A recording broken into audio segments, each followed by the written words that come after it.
Horikita conheceu o senhor Ayano Koji. O pai do Ayano Koji seria ele o futuro sogrão da parada? Vamos ver como é que foi essa interação dos dois, como que rolou, como que eles se conheceram de fato. Olha, o negócio vai ficar pesado aqui no volume 12.5, tá? Tem muita coisa que a gente já falou aqui no canal, mas não deixa de surgir coisa nova sempre. Então prepara a pipoquinha, vem comigo pra gente conferir esse encontro épico e um dos mais esperados da história. Vamos lá.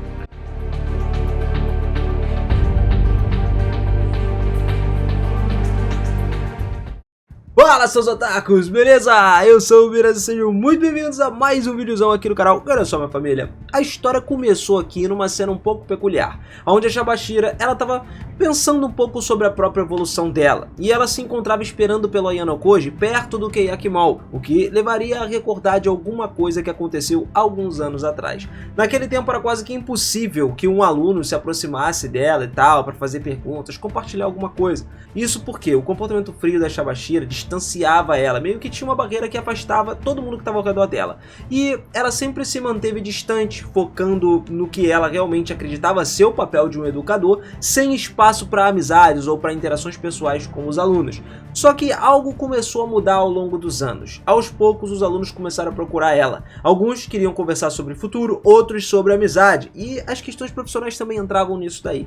A mudança não foi súbita, mas foi uma parada gradual. A Shabashira, ela percebeu que o isolamento que ela mesmo impôs, se impôs ali, estava começando a ser quebrado, mas ela não sabia exatamente como lidar com isso. O catalisador dessa transformação toda foi, sem dúvidas, Ayano Koji Kiyotaka. Graças a ele, a Shabashira passou a refletir mais profundamente sobre si mesma, e até mesmo na maneira em que ela se relacionava com os outros. Não foi uma mudança fácil para ela, e ela teve que enfrentar não só as limitações internas, mas também o desconforto de se abrir para os alunos de uma maneira que ela nunca tinha considerado fazer antes. Isso fez com que ela começasse a olhar para os estudantes não só como uma classe para ser ensinado, mas como pessoas ali, como se fossem os próprios dilemas dela, esperanças, preocupações e tudo mais. Então ela tinha esse tipo de coisa, esse tipo de interação agora.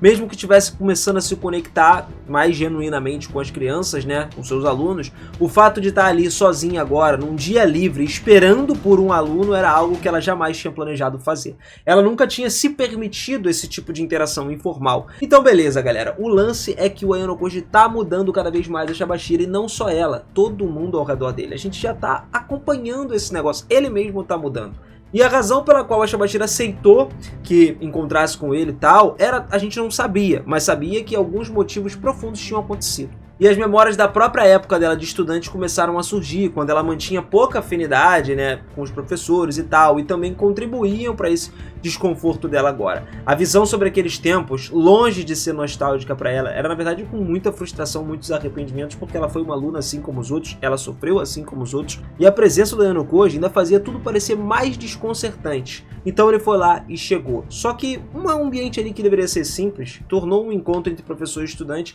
carregado de tensão e de silêncio. A Shabashira, ela observou ali por um momento ele e tal, antes de notar a postura provocante do Ayano Koji, que agora ele já está se tornando um homem, já está indo para o 3º ano. E aí ele começou como sempre, não perdeu a chance de fazer um comentário sobre o comportamento da Shabashira no passado. E o Kiyotaka, ele começou a falar com uma leve ironia, que a distância que ela mantinha entre professor e aluno era algo que, em retrospectiva com agora, poderia ter mudado. E a Shabashira, um pouco desconcertada, ela se viu obrigada a reagir, mesmo que fosse evidente que o comentário incomodava ela, e ela tentou responder de uma forma firme, mas a provocação do Kiyotaka ainda fez ela perceber o quanto ela ainda estava vulnerável, aquela nova dinâmica de relação entre eles. Isso faz a gente pensar uma coisa, eu já vi muita gente falando, inclusive o autor de Classroom, ele falou que a Shabashira pode vencer no final, ela vai vencer no final, mas vencer com relação ao quê? Será que vai rolar relacionamento entre Kiyotaka e Shabashira, uma coisa tão inesperada assim? Bom, eu não sei e eu quero saber a sua opinião nos comentários, mas vamos continuar aqui. A Shabashira, ela queria se manter no controle, mas o comportamento do Ayano Koji sempre parecia desafiar ela, representava uma postura forte, entendeu? E a conversa logo passou para o local de encontro, que era lá o Keiaki Mall. Então a paciência da Shabashira começou a se esgotar, então ela perguntou para o Ayano Koji sobre a escolha desse local, por que eles vieram para ali.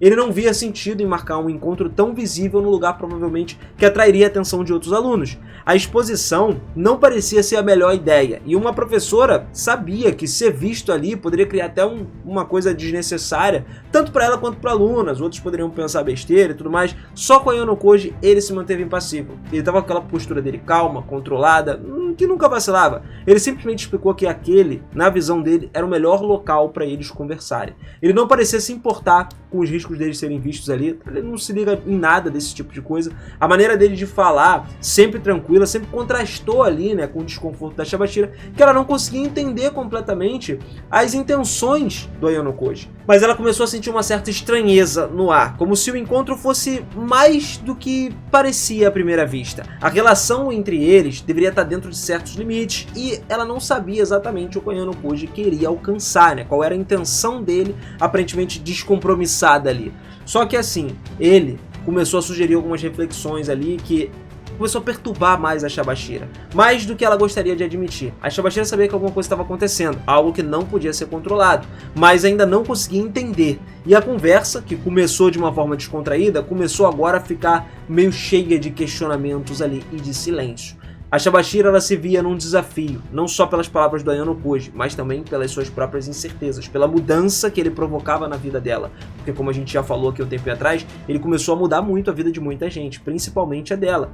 E o Ayano Koji continuou falando que não era só simples provocações que ele estava fazendo para ela, mas sinais de algo maior, algo que ele não poderia ignorar por muito tempo. O Ayano Koji, ele sabia exatamente o que ele estava fazendo, como ele sempre soube. Ele lembrou a Shabashira que depois do incidente recente que aconteceu, algumas emergências começaram a exigir uma atenção especial, e ele enfatizou a importância de manter a continuidade da sala de aula, lembrando também do bem-estar emocional de cada um dos alunos. Isso não poderia ser negligenciado, seria muito importante para que todos continuassem seguindo, dando o máximo possível nas aulas para eles conseguirem subir a turma.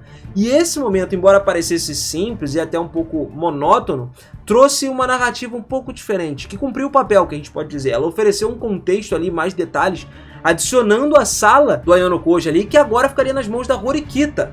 Então assim, a gente não teve grandes revelações no diálogo ou coisas impactantes, mas mesmo que parecesse ser trivial, ajudou a enriquecer toda a compreensão ali do enredo. Porque, na verdade, o destaque desse volume estava por vir. Tanto que, vamos lá, a gente pula ali para um outro momento, dia 1º de abril, por volta das 4h30, onde a Horikita estava num lugar esperando alguém. Aparentemente, ela não tinha um motivo certo por estar ali, mas a curiosidade dela tinha levado ela até aquele ponto. Então ela queria conhecer a família do Ayano Koji. Nunca tinha estado ali antes, mas a agenda dela telefônica indicava que a reunião com o senhor Ayano Koji estava marcada para aquele horário, o que fez supor que ele ainda estivesse na sala do aconselhamento. Em meio a alguma discussão, a Horikita, sem intenção de causar um alvoroço, ela tinha se vestido com uniforme escolar, mas não planejava entrar direto lá, né, para falar. O plano dela era simples: facilitar o encontro, manter um contato mínimo a partir daquele momento. Só que a situação foi mais complexa do que ela esperava. Enquanto ela estava aguardando sozinha, um outro aluno inesperado se aproximou. Ele parou ali por um momento e perguntou a ela se ela precisava de ajuda.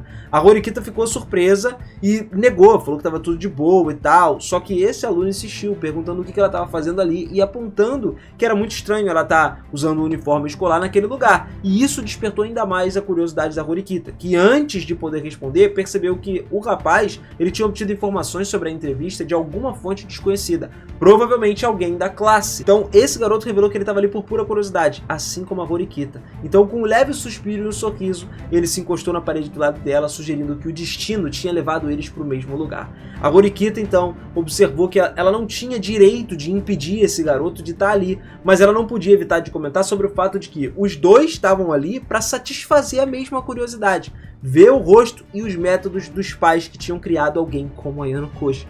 Ela começou a questionar o ambiente, por que esse negócio era do jeito que era? Será que o que eles estavam prestes a conhecer era algo comum ou uma coisa completamente diferente? E o garoto que estava lá também concordou em observação dela e tudo mais. Também ele estava interessado na figura da Ayano Koji e na impossibilidade de imaginar que ele pudesse mostrar um lado totalmente diferente de si mesmo, independentemente do lugar ou das pessoas com que eles estivessem. Os dois então ficaram lá em silêncio por um tempinho, só observando o movimento ao redor, até que alguns passos incomuns chamaram a atenção. Não eram passos típicos de um estudante, mas sim tênis usados por visitantes. Instintivamente, a Horikita e o garoto ficaram mais alerta ali, né, prestando atenção, só aguardando para ver quem estava se aproximando, e logo uma figura entrou no campo de visão. Um cara totalmente diferenciado, aquele adultão, com terno, falando no telefone. Eles até conseguiram ouvir um pouquinho da conversa ali, até que o homem, percebendo que estava sendo observado, ele acabou com a ligação. Então a Horikita, ela deu um passo à frente ali, tentando se aproximar. Só que a expressão severa do cara começou a intimidar a Horikita. A aura autoritária dele deixava claro que ele não estava disposto a conversar, né? Ele não queria que a conversa dele fosse interrompida, mesmo que não houvesse confirmação oficial dos dois. A Horikita e o garoto, eles continuaram ali, né? Eles viram que aquele homem era, sem dúvidas, o pai do Ayano Koji, o senhor Ayano Koji, o Atsuyomi, né? Ele não se assemelhava nem um pouco emocionalmente ali, né, do Ayano Koji, né? Era uma pessoa fria e tal. E a Horikita imaginava que, se ele tinha um olhar severo, provavelmente isso era para causar uma impressão de autoridade instantânea. Tipo, a primeira impressão é a que fica, sacou? E ele quer deixar essa autoridade. Então, com coragem, ela se aproximou e falou com ele. Ela se apresentou como colega de classe do Kiyotaka Ayano Koji, explicando que estava esperando por ele naquele local. O Atsuyomi começou a encarar ela, e aí ela continuou. Ela falou com aquele tom de respeito, formalidade, falando que aguardou ali um encontro com ela, entendeu? E a interação estava longe de ser simples. A Horikita, ela sentia que aquele momento estava começando a se desenrolar de uma maneira diferente do que ela tinha planejado. E com a tensão naquele momento pairando sobre eles, a Horikita, então, com cuidado, tentou explicar por que ela estava ali, considerando a possibilidade de encontrar o Kiyotaka junto do pai dele. O cara, com uma calma impressionante, confirmou que o Kiyotaka ainda estava no andar superior, conversando com a professora, né, lá na sala, que a gente sabe que ele não estava de bobeira. E ele até acenou com a cabeça, reconhecendo a Horikita e perguntando que, mesmo que a presença dele fosse intimidador, a resposta trouxe um certo alívio para a Horikita também, né? Ele falou super de boa. O pai da Ayano Koji, então, ele se voltou para o Gyuen e começou a observar a cena em silêncio, perguntando se ele também era colega do Kiyotaka. O Gyuen, sem hesitar, ele respondeu que não era amigo, nem parceiro do Ayano Koji, nem nada, mas sim inimigo dele. E a Horikita ficou até com medo ali, tipo, porque ousadia, né, do Gyuen fazer uma afirmação dessa na frente do pai do cara. Só que, pra surpresa dela, o Atsuyomi, ele não parecia irritado. Pelo contrário, ele parecia impressionado com essa resposta. Então ele comentou que o Ayano Koji, ele não era uma pessoa comum. Nos últimos 2 anos ali, ele tinha causado muitos problemas. E a Horikita visivelmente estava incomodada com as palavras do Gyuen, tanto que ela repreendeu ele e tal. Só que o pai do Ayano Koji, em vez de se irritar, ele respondeu de certa forma que era uma satisfação para ele. Ele parecia ver as palavras do Gyuen como uma confirmação de que o filho dele tinha mostrado coisas que não foram reveladas para outras pessoas. Então, intrigada com isso, a Horikita foi lá e fez uma pergunta ao pai do Ayano Koji. Que tipo de educação que ele considerava importante para Ayano Koji? E aí, irmão, ele respondeu que, mesmo que ele tivesse sido criado de forma disciplinada, o que tornava ele incomum era a falta de restrições sobre a quantidade e os custos das reações privadas dos tutores nas atividades extracurriculares que o Kiyotaka se envolvia. Basicamente, como foi uma parada complicada, né, pra gente entender, eu vou simplificar pra vocês. Ele disse que Sala Branca. Foi basicamente isso. O Kiyotaka, ele não tem restrição em absolutamente nada. Ele foi criado como um gênio e, mano, não teve problema em ter os melhores ensinos, os melhores professores e desde que ele nasceu se desenvolvendo aquilo ali. Fora que o QI dele também ajudou nisso.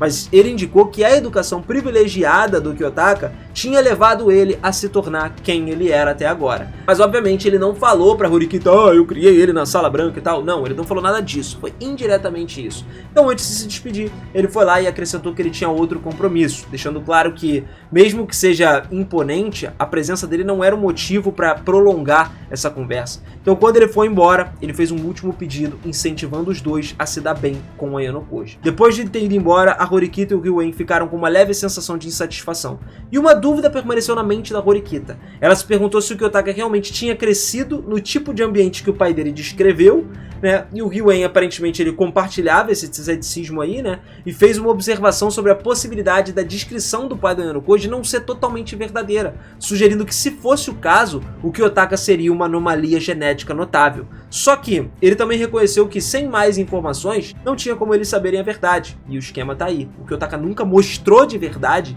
do que ele é capaz para essas pessoas, só em certos pontos ali. Enquanto o Gyuen se preparou para sair, então, ele se virou brevemente para Horikita, declarando que no futuro ela e o Ayano Koji seriam derrotadas por ele. E a Horikita, ouvindo aquela declaração de guerra ali, ela só ficou em silêncio e viu o Gyuen indo embora. Esse foi o primeiro passo, o primeiro encontro da Horikita e o Gyuen com o pai do Ayano Koji, só que ninguém sabia o que ainda estava destinado a se encontrar futuramente. A história vai seguindo ali, né, do volume 12.5 do segundo ano, que mesmo que fosse a aparentemente curto, já revelou pra gente muitas coisas interessantes. Curiosidades sobre Horikita e Ryuen em relação à família Kiyotaka. Os dois ali estão muito intrigados de alguma forma, e eles começaram a analisar e interpretar o que eles tinham descoberto sobre o pai do Ayano Koji, o Atsuyomi, e melhor de tudo, saber da onde o Ayano Koji veio para ele ser do jeito que ele era, para ser um cara super desenvolvido. Era mais do que evidente que mesmo que a proximidade entre eles aumentasse ao longo do tempo, eles ainda respeitavam a promessa feita no início da série de não se intrometer nas vidas uns dos outros. E isso ficou claro quando o Ryuen, mesmo que tivesse se mostrado interessado nas ações do Kiyotaka, ele estava pronto para ir embora rapidinho, mantendo a distância a respeito ali, justamente pela privacidade dele.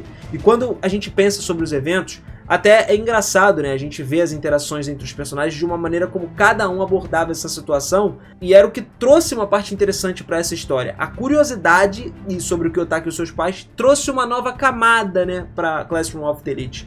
E isso aí só desenvolveu mais tensão e mais curiosidade, mais fatos para serem explorados mais pra frente agora no terceiro ano. Mano, imagina a Horikita sabendo que o Ayano Koji trocou de classe completamente, as coisas vão ficar assim de explodir mentes, tá ligado? E eu tô muito ansioso pra acompanhar isso, espero que você também esteja. Então, se você tá ansioso, se inscreve no canal, ativa esse sininho, que eu vou acompanhar com vocês aqui assim que sair coisa nova de Classroom. Eu tô sempre trazendo, vocês sabem disso, toda semana tá tendo vídeo. Agora, a gente já terminou mais ou menos o volume 12.5, tem algumas ressalvas aqui que eu ainda posso fazer vídeo pra trazer pra vocês. Mas assim que sair o primeiro volume do terceiro ano, estaremos aí firme e forte pra falar de muita coisa. Então comenta aí o que você espera pra essa história e não esquece de vir com a gente firme e forte. Tamo junto, beijo no coração e eu vejo vocês na próxima. Valeu!